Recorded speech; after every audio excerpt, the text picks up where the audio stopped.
कहानी के शुरू में हम एक लड़के को देखते हैं जो साइकिल पर कहीं जा रहा था। उसके आगे एक काले रंग की वैन आकर रुक जाती है, उसको अपने साथ ले जाती है। दरअसल इस शहर में एक पागल किडनैपर था जो सिर्फ लड़कों को अगवा कर मार देता था। अब इस शहर में हम एक छोटे लड़के फिनी को देखते हैं जो अपनी बहन के साथ अपने डैड के पास रहता था। उसकी मॉम मर चुकी थी। उसके डैड का रवैया उनके साथ बिल्कुल अच्छा नहीं था क्योंकि वो बहुत ज्यादा शराब पीते थे और अपने बच्चों के साथ बहुत बुरा सलूक करते थे। फिनी जब स्कूल जाता है तो कुछ बच्चे उसे तंग कर रहे थे। तभी वहाँ पर एक बच्चा आता है जो फिनी का साथ देता है और जो बच्चे उसे तंग कर रहे थे यहाँ से उन्हें भगा देता है। जिसके बाद वो बच्चा कहता है मेरा मैथ बिल्कुल अच्छा नहीं है, क्या तुम मुझे पढ़ा दोगे? फिनी उसे कहता है हाँ जरूर, क्यों नहीं। जिसके बाद उन दोनों की बहुत अच्छी दोस्ती हो जाती है और फिनी के स्कूल में दो ऑफिसर आते हैं जो उस बच्चे के बारे में पूछताछ कर रहे थे जो हमने कहानी के शुरू में देखा था, जो साइकिल पर जा रहा था। वो ऑफिसर्स फिनी की बहन को बुलाते हैं और पूछते हैं तुम्हें कैसे पता चला कि किडनैपर के पास काले रंग के गुब्बारे हैं। दरअसल यहाँ पर उस लड़के की बहन फिनी की बहन की क्लास में पढ़ती थी और इसने उस लड़के की बहन को बताया था कि जिस आदमी ने तुम्हारे भाई को किडनैप किया है उसके पास काले रंग के गुब्बारे थे। अब ऑफिसर कहते हैं हाँ तुम सच कह रही हो, जिस जगह से वो लड़का गायब हुआ, जहाँ से हमें उसकी साइकिल मिली, उधर हमें काले रंग के गुब्बारे मिले हैं। पर तुम इस बात को कैसे जानती हो? क्या तुम उधर मौजूद थी? तो वो कहती है नहीं, मैंने सपना देखा था। यहाँ पर हमें पता चलता है कि फिनी की बहन को सपने में जो कुछ भी नजर आता था वो सच होता था। अब ऑफिसर्स उसके डैड के पास भी पहुँच गए थे पूछताछ करने के लिए, मगर जब वो घर वापस आते हैं तो वो अपनी बेटी यानी कि फिनी की बहन को बहुत मारते हैं और डांटते हैं। कहते हैं कि ऑफिसर्स को ये सब तुमने क्यों कहा कि तुमने किडनैपर के पास काले रंग के गुब्बारे देखे हैं? वो कहते हैं मैंने देखे हैं, मुझे सपना आया था। उसके डैड कहते हैं अच्छा तो तुम्हें भी सपने आने लगे हैं जैसे तुम्हारी माँ को आते थे। याद रखना सपने कभी सच नहीं होते और आइंदा तुम किसी को नहीं बताओगी अपने किसी भी सपने के बारे में। फिर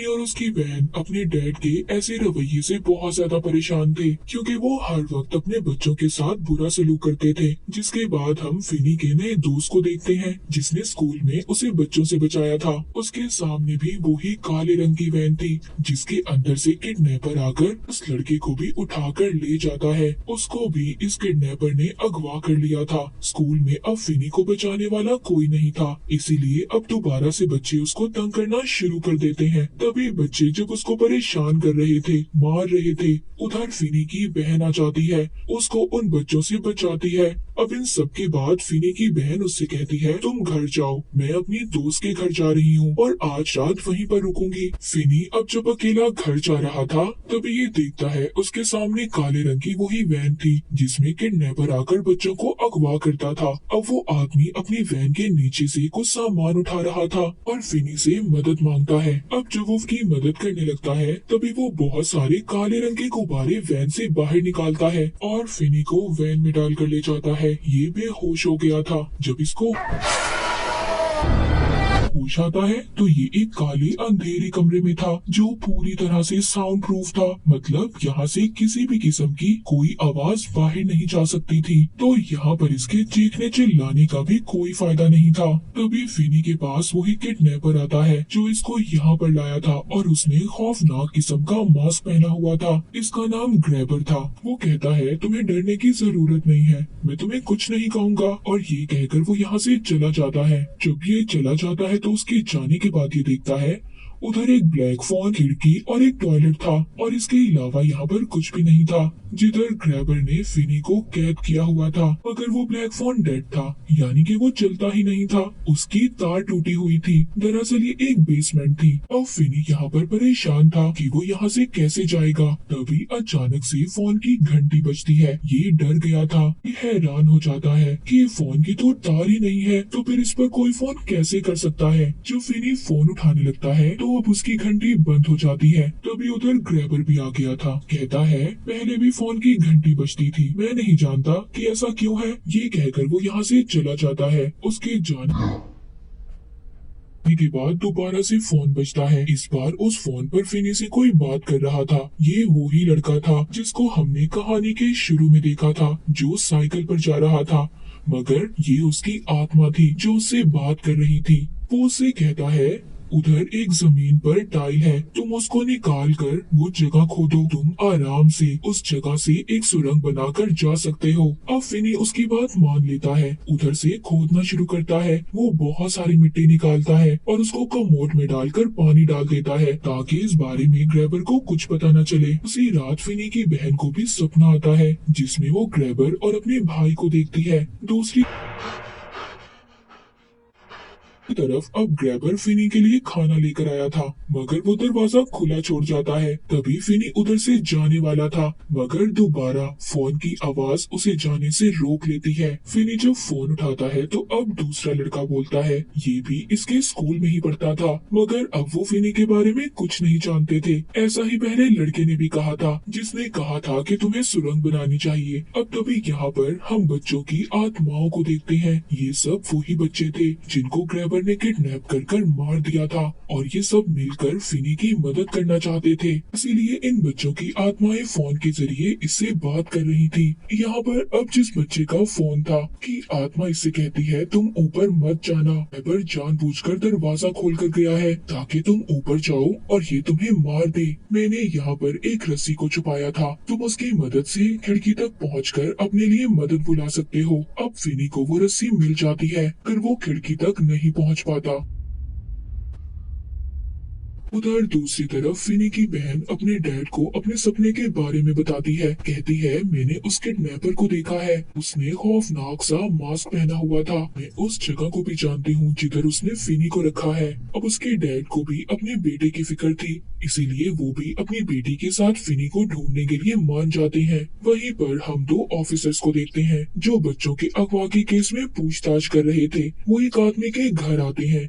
ये आदमी अपने भाई के साथ रहता था। ये इस आदमी के पास इसलिए आए थे क्योंकि इस पर इन्हें शक था, मगर वो आदमी कहता है, मुझे शक है वो किडनैपर यहीं पर रहता होगा जो बच्चों को अगवा कर गायब कर देता है, जिनके बारे में किसी को कुछ पता नहीं चलता। ऑफिसर्स खैर इसकी बातें सुनकर यहाँ से चले जाते हैं, मगर हैरान करने वाली बात ये थी, इसी घर की बेसमेंट में फिनी को कैद किया गया था, मगर ये आदमी इस बारे में कुछ नहीं जानता था। इस आदमी का जो भाई था वो दरअसल वही किडनैपर था जो बच्चों को अगवा करता था, जिसका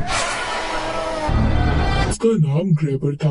और ये आदमी अपने भाई की असलियत तक नहीं जानता था। इसको ये भी नहीं पता था कि इसके घर में कोई बेसमेंट भी है। उधर ग्रैबर फिनी के पास अब खाना लेकर आया था। कहता है, तुम मुझे अपना नाम बता दो, मैं तुम्हें यहाँ से जाने दूंगा। अब जाहिर है फिनी से डरा हुआ था, इसीलिए ये इसे अपना गलत नाम बता देता है, जिस पर ग्रैबर को बहुत गुस्सा आता है।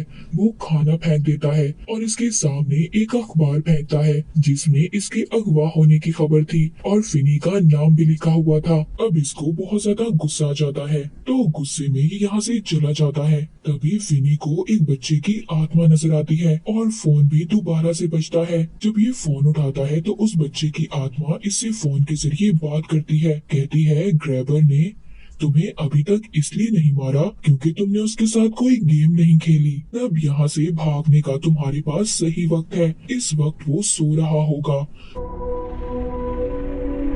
जो इस दरवाजे का पासवर्ड है मेरी साइकिल का नंबर है जो मैंने दीवार पर लिखा है। अब आहिस्ता आहिस्ता फिनी दरवाजे की तरफ जाता है और उसे खोल लेता है, मगर तभी ग्रैबर भी जाग गया था और जो उसका डॉग था वो भी भौंकने लगता है। लेकिन ग्रैबर इतना चालाक, उसने उसे फिर से पकड़ लिया था। दोबारा से बेचारा फिनी ग्रैबर की कैद में था। ये इसे दोबारा से बंद कर देता है, जिसके बाद फिनी को दोबारा से फोन आता है। बच्चे की आत्मा इसको बताती है, अगर एक दिन के अंदर अंदर तुम यहाँ से नहीं निकले तो ग्रैबर तुम्हें मार देगा। तुम्हारे पास सिर्फ एक ही रास्ता है, तुम दीवार को तोड़ो जिसके पीछे बहुत बड़ा फ्रिज है, इसके जरिए तुम आराम से यहाँ से बाहर जा सकते हो। अब वो ऐसा ही करता है, दीवार को तोड़कर फ्रिज में चला जाता है और बेचारा यहाँ पर भी फंस गया था। फ्रिज बाहर से लॉक था। अब फिनी सारी हिम्मत खो चुका था। उसको ऐसा लग रहा था कि ग्रैबर अब उसको मार देगा जैसे उसने बाकी लोगों को मारा। तभी दोबारा फोन बजता है।